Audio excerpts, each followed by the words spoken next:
Big Boss season 8 Tamil final winner. Top 5ல இருந்து 2 பேர் எவிக்ட் ஆயிருக்காங்க. இவங்க தான் வின்னர், இவங்க தான் ரன்னர், இவங்க தான் செகண்ட் பிளேஸ். முத்துக்குமரன் ஜெயிச்சிட்டாரு, Soundarya third place, Vijay Vishal runner அப்படின்னு யாரு தகுதியான நபர் உண்மையாகவே அப்படின்னு நம்ம இந்த 5 டாப் 5 பற்றி பார்க்க போகிறோம். டைட்டில் பார்த்து எந்த முடிவு எடுக்காதீங்க, வீடியோ ஸ்கிப் பண்ணால் ஃபுல்லாக பாருங்கள். Welcome to the channel. நான் உங்கள் விஷால் சரவணன். வாங்க வீடியோக்குள்ளே போகலாம். டெய்லி வீடியோஸ், டெய்லி அப்டேட்ஸ்க்கு மறக்காமல் நம்ம சேனலை சப்ஸ்கிரைப் பண்ணி பெல் ஐக்கானை கிளிக் பண்ணிக்கோங்க. இந்த பிக் பாஸ் சீசன் 8 நம்ம ஆரம்பிச்சிருந்து நிறைய பேர் சப்போர்ட் பண்ணியிருக்கீங்க. நிறைய உங்களுடைய கருத்துக்களை அழகான முறையில், கண்ணியமான முறையிலையும் சொல்லியிருக்கீங்க. நிறைய தவறுகளையும் நான் திருத்திருக்கேன் அந்த கமெண்ட்ஸ்களை பார்த்து. நிறைய பேர் எனக்கு லைக்ஸ் பண்ணியிருக்கீங்க, நிறைய ஷேர் பண்ணியிருக்கீங்க.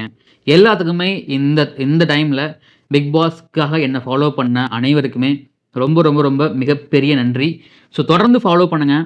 நிறைய விஷயங்கள் நம்ம சேனலில் ஃபன்னாகவும் இருக்க போகுது, என்டர்டைன்மெண்ட்டாகவும் இருக்க போகுது, சீரியஸான விஷயம் பற்றி நம்ம டிஸ்கஸ் பண்ண போகிறோம். ஸோ அதுக்கு எல்லாமே நீங்கள் கூட இருந்து உங்களுடைய கருத்துக்களை எப்படியோ கண்ணியமான முறையில் எனக்கு பதிவு பண்ணுங்கள். தொடர்ந்து ஃபாலோ பண்ணிக்கிட்டே வாங்க. இந்த டாப் 5 இவங்களாம் தகுதியான நபரா அப்படின்னு பார்க்குறதுக்கு முன்னாடி, இந்த டாப் 5ல் ரூமர்ஸாக, அது ஒரு ப்ரிடிக்ஷனாக, இல்லை அஃபிஷியல் அன்அஃபிஷியல் எதுவாகவே இருந்தாலுமே சோஷியல் மீடியாவில் பிரதான ரிவ்யூவர்ஸ்கள் சொல்லக்கூடிய ஒரு விஷயங்கள் என்னமே, title winner Muthukumaran, title win பண்ணிட்டாரு, 50% மேலே ஓட்ஸ் அவருக்கு விழுந்திருக்கு அப்படின்னு சொல்லிட்டு. ரன்னராக விஜய் விஷால், செகண்ட் ரன்னராக சௌந்தர்யா, ஃபோர்த்தில் ரயன் எவிட் ஆயிருக்காரு, பவித்ரா எவிட் ஆயிருக்காங்க அப்படிங்கிற மாதிரி இதெல்லாம் சொல்கிறாங்க. ஸோ இதெல்லாம் ஒரு பக்கம் இருக்கட்டும். முக்கியமான விஷயம் என்னென்னா, நம்ம இன்றைக்கி வீடியோ எடுக்கிறது சாட்டர்டே, சண்டே அன்னைக்கு தான் ஃபைனலுக்கான ஷூட்டே ஆரம்பிக்க போகுது. ஸோ அன்றைக்கி தான் நமக்கு சண்டே எனக்கு தெரிஞ்சு ஒரு ஆஃப்டர்நூனுக்கு அப்புறம் தான் அஃபிஷியலாக என்ன நடக்க போகுது அப்படின்னு நமக்கு தெரியும். ஸோ அது வரைக்கும் நம்ம யாரை பற்றியுமே எதையும் முன்னாடியே சொல்லாமல் நம்ம இந்த 5 பேரை பற்றி நம்ம ஃபஸ்ட்டு பார்த்துடலாம். இந்த 5 பேர் பார்த்திங்கன்னா உண்மையாகவே டிசர்வான்னு கேட்டால் கண்டிப்பாக டிசர்வ் தான். இதில் இன்க்ளூடிங் ஜாக்லின் 6 பேராக கூட நீங்கள் வச்சுக்கலாம். ஏன்னா அவங்க இப்போ இல்லை. பட் நம்ம இப்போ பார்க்கலாம். நம்ம எதனால் இவங்க நீங்கள் 5 பேர் டிசர்வ்னு சொல்கிறீங்க? 24 பேர் வந்திருக்காங்க. ஒவ்வொருத்தவங்களுக்கும் ஒவ்வொரு மாதிரியான தாட்ஸ் இருக்கும், ஒவ்வொரு மாதிரி கேம் ப்ளே பண்ணியிருப்பாங்க. ஏன் இந்த 5 பேரை நீங்கள் டிசர்வ்னு சொல்லிடுறீங்க? இந்த 5 பேருமே ஏன் டிசர்வாக இருக்கணும்? இப்போது முத்துக்குமரன் அப்படிங்கிற ஒரு பர்சனை பிக் பாஸ் நிறைய பேர் தெரிஞ்சிருக்கும். ஆனால் முத்துக்குமரனை நான் பிக் பாஸ்க்கு முன்னாடியே யூடியூப் சேனல்ஸில் நிறையா பார்த்துருக்கேன். தமிழ் பேச்சு எங்கள் மூச்சு அந்த ஷோவுக்கு முன்னாடியே சொல்கிறேன் நான். அப்போலேருந்தே எனக்கு முத்துக்குமரன் நான் எஸ்எஸ் மியூசிக் அந்த சேனல்லையும் சரி, வேறு 2-3 சேனலில் நான் அவரை பார்த்துருக்கேன். அவருடைய தமிழ் எனக்கு ரொம்ப பிடிக்கும். ஒரு சில விஷயங்கள் அந்த க்ரைம் ஸ்டோரிலாம் சொல்லுவார். அந்த எஸ்எஸ் மியூசிக்கில் நடந்தது என்ன, இதெல்லாம் அந்த மாதிரி ஒரு நரேட்டிவ் செட், அதாவது ஸ்டோரியை நரேட்டிவாக செட் பண்ணுறதுல ரொம்ப சூப்பரான பர்சன், ரொம்ப பிடிக்கும் எனக்கு. பிக் பாஸில் பார்க்கும்போது அடடே நம்ம வீட்டு பையனாச்சே அப்படின்னு தோணுச்சு. இந்த பிக் பாஸ் டே 1லேருந்து இந்த 106 நாளும் நான் யார் அப்படிங்கிறத எல்லா இடத்துலையுமே எனக்கு நான் ஒரு பட்டிமன்ற பேச்சாளர் தான், நான் ஒரு தமிழ் ஆர்வலர் தான், அதுதான் என்னுடைய அணுகுமுறை அப்படிங்கிறத எந்த இடத்துலையுமே துளி கூட விட்டு கொடுக்காம அவருடைய வேலையை சிறப்பாக செஞ்சுக்கிட்டே இருக்காரு. இன்னொன்று, அவர் சென்னையில் இப்போ ரீசெண்டாக தங்கியிருந்த அவருடைய வேலைகளை பார்த்தாலுமே அவருடைய பின்புலம் பார்த்திங்கன்னா ஒரு டவுன் வில்லேஜ் அப்படி தான் இருக்கும்னு நினைக்கிறேன் நான். டவுன் வில்லேஜ், ரூரல் வில்லேஜ் எதுவாக இருந்தாலுமே ஸோ அங்கேருந்து வரும்போது நமக்கு ஈஸியாக ஒரு கனெக்ட் ஆகுது. இல்லை நம்மளும் ஒரு டவுன் வில்லேஜ்லேருந்து வந்திருக்கோம், ஒரு டவுன்லேருந்து வந்திருக்கோம் அப்படிங்கும்போது ஸோ அங்கே இருக்கிற அங்கேருந்து ஒருத்தவன் சென்னையிலேருந்து ஒரு டெலிவிஷனோ, ஒரு சோஷியல் மீடியாவோ, ஒரு பெரிய யூடியூப் சேனல் ஒர்க் பண்ணுறது, பிக் பாஸ்க்கு வர்றது பார்த்திங்கன்னா அது மிகப்பெரிய ஒரு ட்ராவல். அதுவே நிறைய பேருக்கு ஒரு இன்ஸ்பிரேஷனாக இருக்கும். நம்மளும் என்றைக்கே ஒரு நாள் போயிடுவோண்டாங்க, நம்மளும் கண்டிப்பாக அங்கே ஒரு நாள் போவோம் அப்படிங்கிற நம்பிக்கையும் அது இருந்திருக்கும். ஸோ அதனாலே முத்துக்குமரன் நமக்கு பர்சனலாக பிடிக்கும். அந்த கேமை நான் இங்கே கேம் ஆட தான் வந்திருக்கேன், நான் என் கேமை ஆடுவேன், அதில் என்ன சரி தப்போ அதை நான் பார்த்துக்கிறேன் அப்படிங்கிற கையாண்ட விதமாக இருக்கட்டும். அதை தாண்டி அவர் எமோஷ்னலாக பாண்டானது சாச்சனா கூட, தீபக் கூட, அந்த விஷயங்கள்லாம் பார்க்கும்பொழுது அவருக்கும் அந்த இலகன மனசு இருக்குது, உடையிறாரு அப்படிங்கிற மாதிரி தெரியுது. ஸோ இதெல்லாம் தாண்டி நிறைய முரண்பாடுகள் அவர் மேலே இருக்குது. அவர் விளையாண்ட கேமில் ஒரு சில கேமில் அவர் தப்பு பண்ணி தான் தப்பை சுட்டி காட்டியிருந்தோம். ஒரு சில கேமில் அவர் நல்லா விளையாண்டார், அவருடைய அந்த நல்ல விஷயங்களை எடுத்து சொல்லியிருந்தோம். ஸோ இது ஒரு விமர்சனம். இந்த விமர்சனம் BB8ல் முத்துக்குமரன் எப்படி கேம் விளையாண்டார் அப்படிங்கிற விமர்சனமே தவிர அவருடைய பர்சனல் விமர்சனம் கிடையாது. ஸோ அதனால் நம்ம பிபி ரசிகராக கடைசி டைமில் அவர்கிட்ட முரண்பாடுகள் எதுவாகவே இருந்தாலுமே அது பிக் பாஸ் 8ஓட மட்டும்தான். அப்படி கம்பேர் பண்ணும் பொழுது இந்த வெற்றி பெறதுக்கு 100% முத்துக்குமரனும் தகுதியான நபர் தான். கண்டிப்பாக அவருடைய அடுத்தடுத்த நகர்வுகள் இதுக்கப்புறம் நன்றாக இருக்கணும் அப்படிங்கிறது நம்மளுடைய ஃபாலோவர் சார்பாக வாழ்த்துக்கள் அவருக்கு. 2வது பர்சன் சௌந்தர்யா வந்து ஆரம்பத்துலேருந்தே அவங்கள வந்து நிறைய பேர் அவங்க மேலே வைக்கிற விமர்சனம் வந்து பார்த்தீங்கன்னா, அவங்க வந்து எதுவுமே பண்ண மாட்றாங்க, டாஸ்க் வந்து விளையாட மாட்றாங்க அப்படின்னு. நான் ஏற்கனவே சொல்லியிருந்தேன், இந்த 5 பேருமே 5 விரல்கள் மாதிரி தான், ஒரே மாதிரியாக இருக்கணும்னு அவசியம் கிடையாது.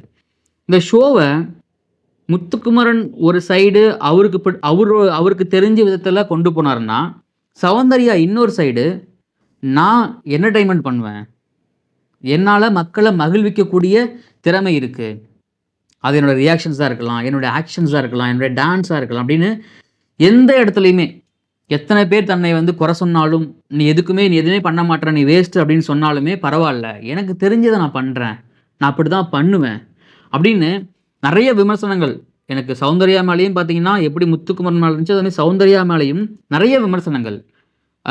அந்த பின்னாடி போய் ஜாக்லினை பற்றி பேசின விஷயங்களாக இருக்கட்டும், அதுக்கப்புறம் ராணுவ விழும்பொழுது நடிக்கிறான் அப்படின்னு சொன்ன விஷயங்களாக இருக்கட்டும், இது மாதிரி நிறைய முரண்பாடுகள் சௌந்தர்யா மேலேயும் இருந்திருக்கு. அதுவும் சௌந்தர்யாவை வந்து இந்த பிக் பாஸ் சீசன் 8ல் அவங்க எப்படி இருந்தாங்களோ அந்த சௌந்தர்யா பற்றி விமர்சனமே தவிர தனிப்பட்ட விமர்சனம் கிடையாது.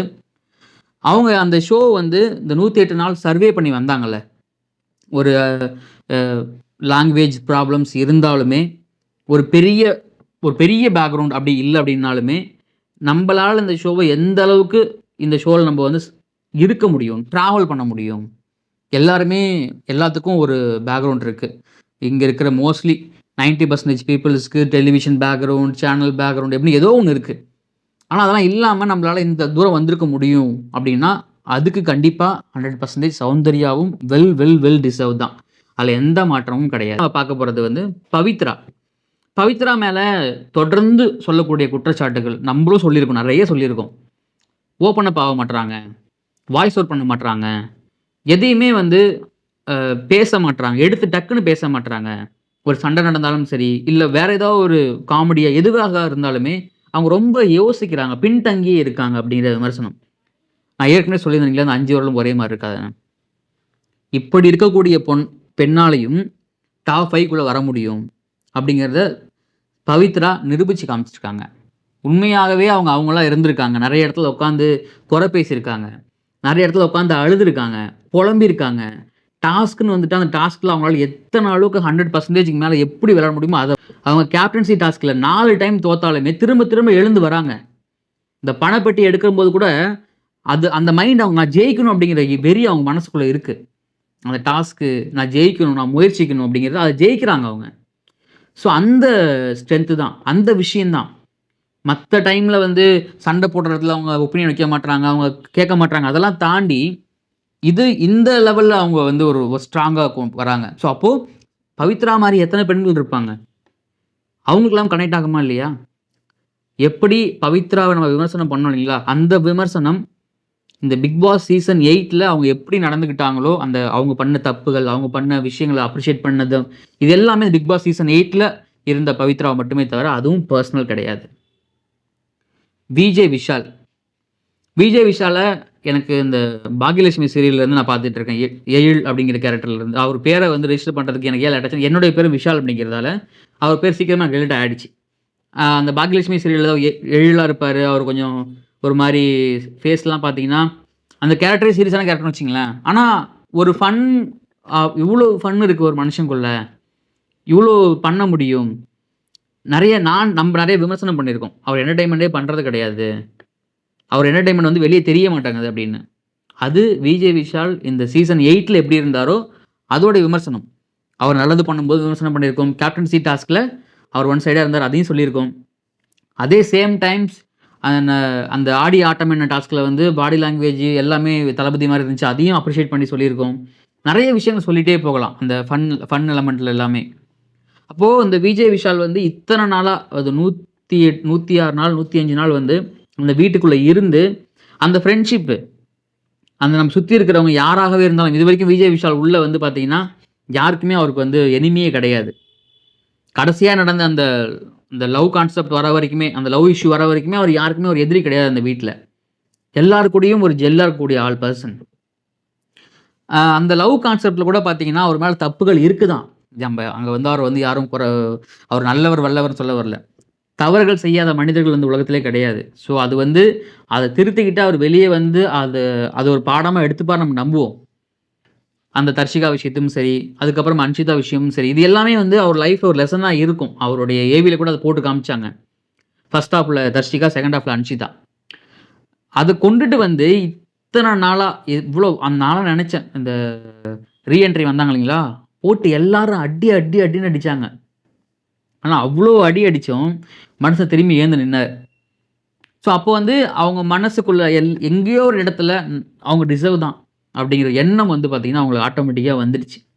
அவருமே இந்த பிக் பாஸ் சீசன் 8ல ஒரு அவங்க அப்பா, அம்மா ஃபேமிலி, அவங்க ஃபேமிலி எல்லாமே வந்து கஷ்டப்படுற ஃபேமிலி தான். இப்ப கார் வச்சிருப்பாங்க, பைக் வச்சிருப்பாங்க. எல்லாமே சொந்தமா வாங்கியிருப்பாங்க. எல்லாமே இஎம்ஐ இருக்கும். இஎம்ஐ போயிட்டுருக்கும். இதெல்லாம் நமக்கு வெளிய தெரியாது. எல்லாருமே. அப்போ சாதிக்கும்னு நெனைக்கிற ஒரு பையன் ரொம்ப யங்ஸ்டர்ஸா இருக்கிறான். நல்லா விளையாடுறான். அவனுக்குள்ள ஒரு அந்த எண்ணம் இருக்கு. அத கொண்டு வரணும் அப்படிங்கும்போது, நெறைய யங்ஸ்டர்ஸ் அவர மாரி இருப்பாங்க இல்லைங்களா? ஸோ அவங்களுக்கு ஒரு இன்ஸ்பிரேஷனா இருப்பார் இல்லைங்களா? அவரும் இந்த பிக் பாஸ் சீசன் 8 டைட்டில் வின்னருக்கு ஒரு 100% டிசர்வ் ஆன ஒரு பெர்சன் தான். லாஸ்ட் நாட் பட் லீஸ்ட் அப்படின்னு சொல்ற மாரி பீஸ்ட்ன்னு சொல்லலாம். டாஸ்க் பீஸ்ட்ன்னு சொல்லலாம். பீஸ்ட், லாஸ்ட், டாஸ்க் எதா இருந்தாலுமே, ரயான் வந்து ஒரு வைல்ட் கார்டு என்ட்ரியா உள்ள வரும்பொழுது, என்ன திடீர்னு ஒரு ஹரிஷ் கல்யாண் முகஜாடையில ஒருத்தர் உள்ள வராரு. ஒரு பிளே பாயா உள்ள வருவாரு. அப்படிங்கிற மாரி நெறைய தாட் இருந்துச்சு. அதே மாரி அவர் வந்து சேர்ந்த உடனே பார்த்தீங்கன்னா, அந்த பெண்கள் அணி கூட பார்த்தீங்கன்னா, பயங்கரமா ஜெல் ஆயிட்டாரு. உண்மையாவே லவ்வர் பாய் தான் போல. அப்ப நம்ம நெனச்சுட்டு இருக்கும் பொழுது, ஒரு கேங் செட் ஆகுது. அந்த கேங் உள்ள வரைக்குமே வந்து ரயான்ங்கிறவர் வந்து பார்த்தீங்கன்னா, ஒரு ஷெட்ல இருக்காருன்னு சொல்லிட்டே வரும்பொழுது, டாஸ்க்ன்னு அப்படின்னு ஒரு மேட்டர் வருது. இந்த டாஸ்க் மேட்டர்ல வச்சு செய்ன்னு செய்றாரு எல்லாத்தையும். இன்னும் எக்ஸ்ட்ரீம் லெவலுக்கு போனோம்னா, இந்த வீட்ல மோஸ்ட்லி டிசிஷன் எடுக்கக்கூடிய ஆள் முத்துக்குமரன். அவருடைய பேச்சு, அவரோட ஒரு ஐடியா எடுத்து வச்சாருன்னா, அந்த ஐடியா தப்பு, ரைட்ன்னு சொல்றதுக்கு அங்க வேற யாருமே கிடையாது. ஆனா முத்துக்குமரனே வந்து, "ஆமான்டா, கரெக்ட்ரா, நீ சொல்றது" அப்படிங்கிற சொல்ல வச்சாரு பார்த்தீங்களா ரயன். அங்க தான் அவரு வந்து யார் அப்படிங்கிறத நிரூபிக்கிறாரு. ஒரு கட்டத்துக்கு மேல முத்துக்குமரன் என்ன பண்ணிட்டாருன்னா, ரயன்ட்ட போய் ஒப்பீனியன் கேட்க ஆரம்பிச்சுட்டாரு. இந்த கேஷ் பாக்ஸ் டாஸ்க்லலாம்.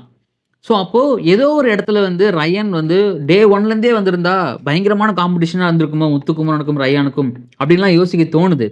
அவருடைய பேச்சு, அவருடைய அணுகுற முறை, அந்த ஃபேமிலி டாஸ்க்லாம் அவங்க அக்கா வந்து சொல்லிட்டு போறாங்க. எல்லார் முன்னாடியும் சொன்னாங்க அவங்க அக்கா, "நீ வந்து டிடிஎஃப் வின் பண்ணி காட்டுற. நீ டாஸ்க் பீஸ்ட் அப்படிங்கிறத நிரூபிக்கிற" அப்படின்னு. அவங்க சொன்ன விஷயம் எல்லாம் ஜாக்லின் கூட சேராத, சௌந்தர்யா கூட சேராத, எல்லாம் உன்ன பின்னாடி குத்துறாங்க அப்படின்னு சொன்ன நெகட்டிவ் இது எல்லாமே ஒரு 24 வயசு பையனா நீங்க எப்படி ஹேண்டில் பண்ணியிருப்பீங்க? சொல்லுங்க. நீங்க எப்படி ஹேண்டில் பண்ணியிருப்பீங்க? இப்ப ஜெஃப்ரிலாம் வந்து அவங்க அம்மா சொல்லிட்டு போன உடனே ரியாக்ஷன் மாறுச்சு. ஜாக்லின் கூட அவங்களுடைய அந்த ரிலேஷன்ஷிப் வந்து பிரேக் ஆச்சு. ஆனா, ரயன் உட்காந்து டைம் எடுத்துக்கிறாரு. நம்ம இத எப்படி அணுகணும்? நம்ம என்ன பண்ணணும்? அப்படின்னு டைம் எடுத்துக்கிட்டு அந்த டிசிஷன் எடுக்கிறதுக்கு 100 டைம் யோசிக்கிறாரு. ரொம்ப சூப்பரான விஷயம் இல்லைங்களா? அதுமாரி அவங்க கூட இருக்கிற ஃப்ரெண்ட்ஸ்க்கு உண்மையா இருக்காரு. டாஸ்க்ன்னு வந்துட்டா ஃபயரா இருக்காரு. இத விட வேற என்ன தகுதி வேணும்? டைட்டில் வின் பண்றதுக்கு அப்படின்னு நம்ம கேட்க தோணுதா இல்லையா? அப்போ ரயனும் ஒரு 24 வயசு பையனால இவ்வளோ பண்ண முடியும். இந்த அளவுக்கு பக்குவமா இருக்க முடியும். இந்த அளவுக்கு பொறுமையா எல்லாத்தையும் ஹேண்டில் பண்ண முடியும். இந்த அளவுக்கு ஃபயரா விளையாட முடியும் அப்படின்னா, அதுக்கு வந்து 100% ரயன் டிசர்வ் தான். இதுல எந்த மாற்றமும் கிடையாது.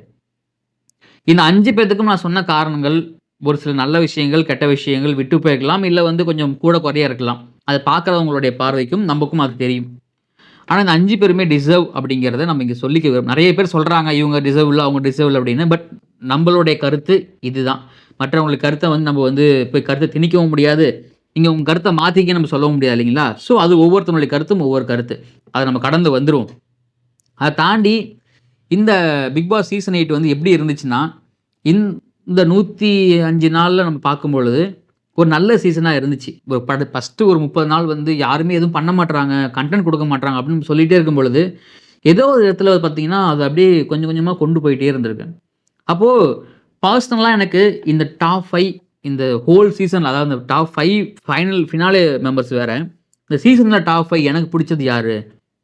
அப்படிங்கிற ஒரு பார்வை எனக்கு இருக்கு. அஃப்கோர்ஸ் அதுல வந்து முத்துக்குமரன், சௌந்தர்யா, அருண் பிரசாத், மஞ்சரி, தீபக் இந்த 5 பேருமே எனக்கு பர்சனல் ஃபேவரைட். எல்லாத்துக்குமே ஒவ்வொரு காரணம் இருக்கு.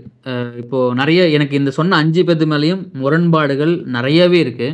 அத தாண்டி அவங்க இந்த ஷோ எப்படி ஹேண்டில் பண்ணாங்கற விதமும் நெறைய இருக்கு. ஏன்னா, அருண் பிரசாத் மேல நம்ம வந்து இந்த ரீசென்ட் டைம்ல அந்த ஒரு மிடில் ஆஃப் த சீசன்ல முத்துக்குமரனுக்கும், அருண் பிரசாத்துக்கும் நெறைய வார்த்தை மோதல்கள் வந்துச்சு. அதுல அருண் யூஸ் பண்ண வார்த்தைகள் தான் நமக்கு வந்து பிடிக்கலையே தவிர, அருண பிடிக்காம இல்ல. ஆனா கடைசி 2 வாரம் அவர் இருந்த 2 வாரம் அவர் பண்ண ஃபன் இருக்கு பார்த்தீங்களா? சூப்பரா இருந்துச்சு. நீங்க இந்த ஏவி பார்த்தீங்கன்னா தெரியும். எல்லாருடைய ஏவிலயும் 10% மேல அருண் பிரசாத் இருப்பாரு. அவர் ஸ்க்ரீன் பிரசன்ஸ், அவருடைய விஷயங்கள் எல்லாமே. ஆனா ஏதோ ஒரு இடத்துல அவரு அந்த விஷயத்த சறுக்கிட்டாரு. அது மட்டும் இல்லாம இருந்திருந்தால் உண்மையாகவே அவர் டிசர்வ் டாப் 5 கண்டிப்பா வந்திருப்பாரு. அவருடைய ஃபன்னா பேசுற விஷயங்கள், அவரும் உண்மையாகவே அவர் வந்து ஒரு ஒரு மாதிரியான பெர்சன்பா அவரு. புடிக்கும்பா. அப்புறமா நம்ம தீபக். முதல் 5 வாரம் வந்து பார்த்தீங்கன்னா, ஒரு மாரி யோசிச்சுட்டே இருந்தாரு. நம்ம இதெல்லாம் பண்ணலாமா? பண்ண வேணாமா? அப்படின்னு. ஆனா அந்த 5 வாரத்துக்கு அப்புறம் அவர் எடுத்த அந்த வேகம், அவர் காட்டுன அந்த முனைப்பு, அவர் செய்த அந்த செயல்கள், அவர் எடுத்த அந்த லீடர்ஷிப் குவாலிட்டி, இது எல்லாமே பார்க்கும்பொழுது தீபக்குள்ள இவ்ளோ விஷயங்கள் இருக்கா? நம்ம நெறைய விமர்சனம் பண்ணியிருக்கோம் தீபக்க. அவர் ரொம்ப ஆட்டிட்யூடா இருக்காரு. அவர் பேசுறதே பார்த்தீங்கன்னா, ஒரு மாதிரி இருக்கு அப்படின்லாம் நெறைய பேசியிருக்கோம். ஆனா இந்த மனுஷன் சூப்பர் இல்ல. வேற மாரி இல்ல அப்படிங்க. ஏன்னா ஒரு சீனியர் அந்த பிக் பாஸ் சீசன் 8ல விஜய் டிவிலயும் அவர் சீனியர். மோஸ்ட்லி ரஞ்சித் சாருக்கு அப்புறம் பார்த்தீங்கன்னா, அவர் தான் வந்து இந்த சினிமா ஃபீல்ட்ல நெறைய அவர் தான் இருந்திருப்பாரு. அப்போ இந்த யங்ஸ்டர்ஸ் கூட உட்கார்ந்து ஜெல் ஆயி, அவங்க கூட அப்படியே அந்த ஷோ கேரி பண்ணி கொண்டு போறது அப்படிங்கிற விஷயம். மஞ்சரி மேம். அவங்களுக்கும் நெறைய நெறைய முரண்பாடு. அந்த பிக் பாஸ் சீசன் 8 அந்த வீட்ல அவங்க விளையாண்ட கேம்ல. ஏன்னா அந்த ப்ரொவோக் பண்றது, இந்த மாரி வார்த்தைகள்லாம் அடிக்கடி அருண் பிரசாத பார்த்து யூஸ் பண்ணிட்டே இருந்தாங்க. வார்த்தைகள மாத்தி மாத்தி பேசுனாங்க. பட் பை த மிஸ்டேக் ஹியூமனுக்கு அது ஆட்டோமேட்டிக்கா வரும். பட் அத வந்து கன்டினியூஸா வந்து அத வந்து அவங்க கொண்டு வந்தாங்க. அவங்களே வந்து ஒரு அஸ்யூம் ஒண்ணு பண்ணிக்கிறாங்க. இதெல்லாம் இப்படிதான் இருக்குமோ, அப்படிதான் இருக்குமோ அப்படிங்கிற மாரி. ஆனா ஒரு கட்டத்துக்கு அப்புறம் அவங்க ரியலைஸ் பண்ண ஆரம்பிச்சாங்க. இது கிடையாது. இது இப்படி அணுகக்கூடாது அப்படின்னு. பெண்களா இருந்தா என்ன? டாஸ்க் விளையாடக்கூடாதா? அப்படின்னு கேட்டாங்க. டாஸ்க் விளையாண்டாங்க. ஜெயிச்சாங்க. பெண்களா இருந்தா என்ன? பேசக்கூடாதா? பேசுனாங்க. விளையாண்டாங்க. அது வந்து பார்த்தீங்கன்னா, முத்துக்குமரனுடைய அந்த அந்த பவர வந்து பார்த்தீங்கன்னா, மஞ்சரி வந்து அவங்க வந்ததுக்கப்புறம் மஞ்சரி பவர் கொஞ்சம் அதிகமா தெரிஞ்சது நமக்கு. ஆட்டோமேட்டிக்கா ஆடியன்ஸ்க்கு அது அதிகமா தெரிஞ்சது. ஏதோ ஒரு விதத்தில முத்துக்குமரன பீட் பண்ணிட்டு போயிட்டே இருந்தாங்க. ஆனா ஏதோ ஒரு இடத்துல அவங்களுடைய அந்த அதாவது இப்ப எல்லாமே கம்ப்ளீட்டா இருக்காம, ஏதோ ஒரு இடத்துல இன்கம்ப்ளீட்டாவே இருந்திருக்காங்க. மத்த 2 பேத்த பத்தி நான் ஆல்ரெடி சொல்லிட்டேன். Muthukumaran personal favourite, Soundarya personal favourite அப்படின்னு சொல்லிட்டு. ஸோ இந்த சீசன் 8 உடைய பிரெடிக்ஷன்ஸு இதெல்லாம் தாண்டி இவங்க தான்ப்பா இந்த சீசன வந்து நான் சொன்ன 10 பேர் தான் கட்டி காத்து இந்த 100 நாள் கொண்டு வந்தது. அதுல வந்து மக்களுக்கு வெகுஜன மக்களுக்கு உண்மையாகவே யார பிடிச்சிருக்கோ, அவங்க டைட்டில் வின் பண்ண போறாங்க. நான் ஏற்கனவே சொல்லியிருந்தேன். நமக்கு பிடிச்சவங்க டைட்டில் வின் பண்ணாங்கன்னா, டிசர்வ்ன்னு சொல்றதும், நமக்கு பிடிக்காதவங்க டைட்டில் வின் பண்ணா அன்ஃபேர்ன்னு சொல்றதும், அதெல்லாம் வந்து பார்த்தீங்கன்னா, சும்மா ஒரு பேச்சுக்காகவோ, இல்ல வன்மத்தாலேயோ சொல்லலாம். ஆனா அதெல்லாம் தாண்டி உண்மையாகவே மக்கள் யார நெனைக்கிறாங்களோ, அவங்க வின் பண்ணணும். அவங்களுக்கு வாழ்த்துக்கள். யார் உண்மையாகவே வின் பண்ண போறாங்க? அஃபிஷியல் அப்டேட் என்ன வரப்போகுது? யார் வின்னர்? யார் ரன்னர்? யார் செகண்ட் ரன்னர்? அப்படிங்கிற அப்டேட்லாம் உங்களுக்கு சண்டே எபிசோட் முடிஞ்சு, அதோடைய ரிவ்யூவா இந்த பிக் பாஸ் சீசன் 8 உடைய ஃபைனல் ரிவ்யூவா நம்ப டைட்டில் வின் யார் பண்றாங்களோ, அதுக்கப்புறம் நம்ம அப்டேட் குடுப்போம். அதுவரைக்கும் நம்ம கூட வந்து பார்த்தீங்கன்னா, இணைந்தே இருங்கள். நம்ம நெறைய போஸ்ட் போட போறோம். Instagramல நீங்க வந்து ஃபாலோ பண்ணிக்கங்க. இன்ஸ்டா ஐடிய வந்து நான் டிஸ்கிரிப்ஷன்ல குடுக்குறேன். ஃபாலோ பண்ணிக்கங்க. நெறைய அப்டேட்ஸ் அதுலயும் வரப்போகுது. இந்த பிக் பாஸ் முடிஞ்சிருச்சு. அடுத்து என்ன பண்ண போறீங்க? இதுக்கு முன்னாடி என்ன பண்ணோமோ, அதான் பண்ண போறோம். டெய்லி வீடியோஸ், டெய்லி அப்டேட்ஸ், நெறைய பொலிட்டிக்கல், ஸ்போர்ட்ஸு நெறைய விஷயங்கள் வரப்போகுது. எல்லாமே சீரியஸ் நோட்ஸா இருக்கும். ஸோ அதுக்கு எல்லாமே ஃபாலோ பண்ணிக்கங்க. அதுவும் உண்மையாகவும், ஜென்யூனாவும் இருக்கும். இத பத்தி கருத்துக்கள கமெண்ட்ல பதிவு பண்ணுங்க. நீங்க யாருக்கு டிசர்வா இருக்கணும்னு நெனைக்கிறீங்க? இந்த டைட்டில் சீசன் 8 அந்த கருத்துக்கள கமெண்ட்ல பதிவு பண்ணுங்க. வீடியோ புடிச்சிருந்தா உங்க ஃப்ரெண்ட்ஸ்க்கு மறக்காம ஷேர் பண்ணுங்க, லைக் பண்ணுங்க. நான் உங்கள் விஷால் சரவணன். நன்றி, வணக்கம்.